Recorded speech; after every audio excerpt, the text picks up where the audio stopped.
I'm here today to provide you with an update on our work regarding the review of the International Student Program and some of the reforms that we'll be implementing as a result.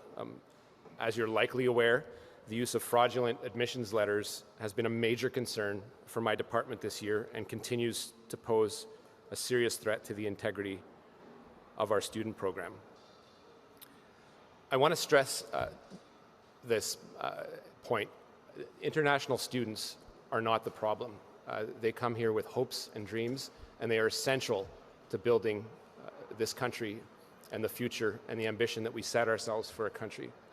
I've met with a number of international students today, Puneet, for example, who spoke so eloquently about the precarious position that she's faced in her journey to permanent residency and the anxiety and fear that that's created.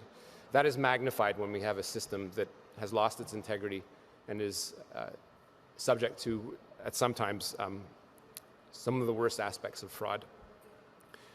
Starting by the end of the year, we're taking steps to prevent this type of fraud by introducing an enhanced system of actually verifying the letters of acceptance directly with post-secondary institutions for all overseas study permit applications. Canada is a major destination and a top destination for international students, thanks to our open, welcoming communities and high-quality educational institutions. Between January and August of this year, we've received over 608,000 study permit requests while processing over 600,000 of these in the same period. International students, as I mentioned, bring a lot to Canada, benefiting campus life and Canada's multicultural spirit in communities across the country. By being open to international students, we benefit from new ideas, ways of learning, and researching coming into our post-secondary system. And clearly, this movement of students to Canada brings with it significant economic advantages as well, with international students contributing well over $20 billion to our GDP annually. Fraud really came to the forefront earlier this year. Immigration, Refugee, Citizenship Canada and Canada Border Services Agency investigations were already underway when in June, fraudulent letters of admissions were reported. The investigation identified nearly 1,550 study permits applications initially connected to fraudulent letters. In most of those cases, the fraud was detected and the application was refused. In approximately 450 of the remaining cases, fraud wasn't identified during the processing and study permits were issued. In some cases, people have shown up at the doorsteps of institutions to find out that their hope has been dashed. When media reports surfaced, a number of international students came forward as victims, not participants in the submission of the fraudulent documents. And I'd also say that because of the precarious nature of some international students, there is a hesitancy to come forward. And that only magnifies the fact that this could very well be the tip of the iceberg. To ensure that genuine students were supported, an IRCC task force was struck to review the facts of cases for individuals once the Immigration and Refugee Board had completed its proceedings. Pour identifier les étudiants qui sont des étudiants véritables, l'examen du groupe de travail cherche à savoir si les étudiants se sont inscrits à un établissement, s'ils ont terminé leurs études, s'ils étaient conscients des stratagèmes frauduleux, s'ils avaient des liens avec des activités criminelles ou s'ils avaient fait d'autres fausses déclarations dans leur dossier de candidature.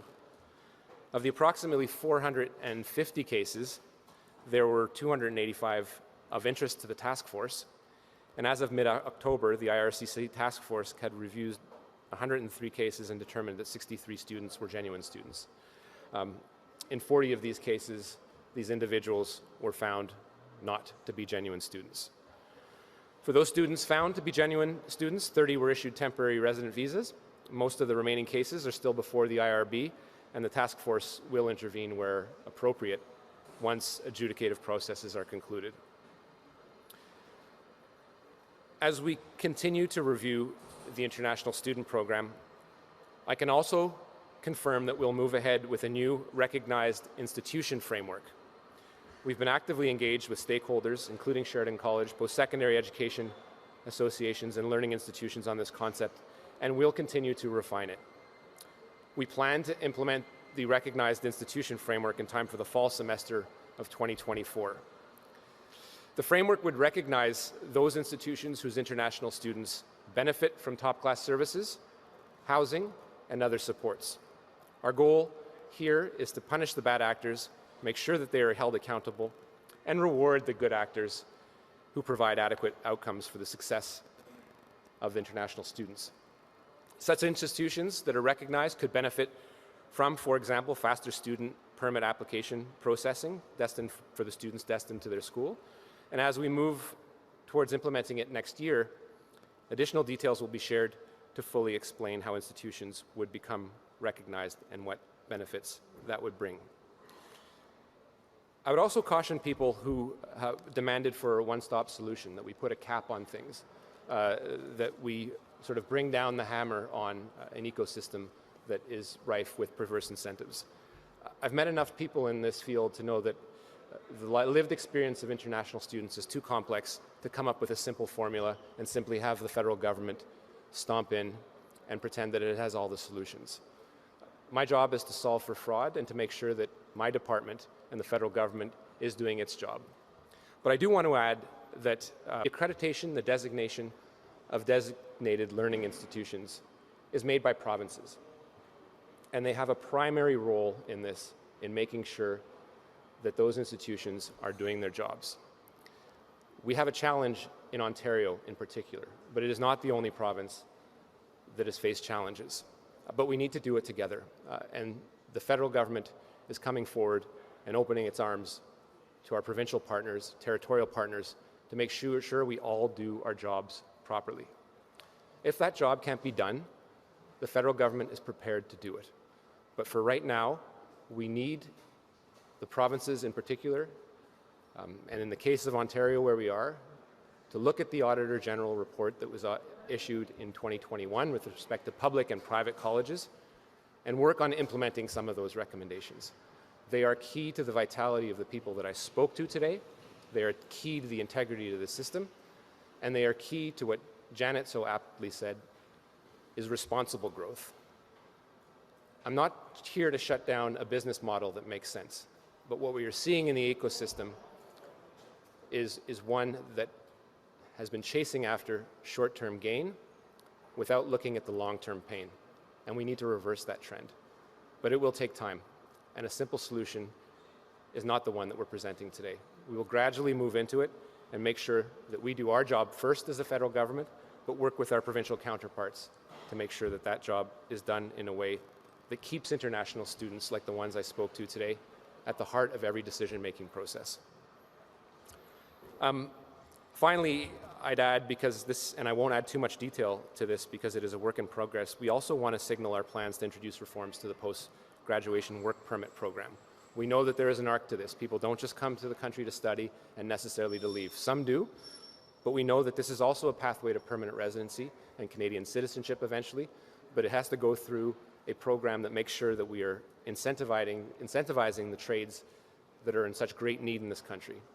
We have a labor shortage in this country, and it cannot be filled domestically. That is the reality of the aging population that we have, and it's the reality that we need to face in a responsible fashion if we are to grow our gross domestic product responsibly, but also if we were to have all the services that all the aging population expects us to have in a country like Canada.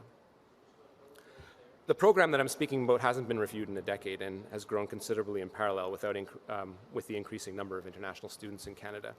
In the coming months, we'll do continued work to make sure that we actually align this to the arc that I was speaking about, to make sure that someone that is coming here for studying can get a job and can move into perhaps a pathway to permanent residency. So I would expect to announce more details in the coming months on that particular piece of the reform.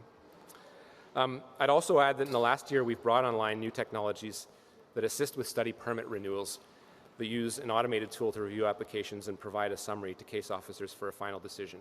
I stress on that point that the final decision always remains with a human and case officers.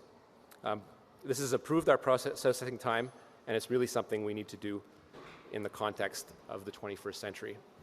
Our immigration system is reliable and will continue to act to prevent fraud by criminals and unscrupulous actors. I remain committed to supporting all genuine students who came here with hopes and dreams, hopefully doing what we need to do better in matching supply and demand.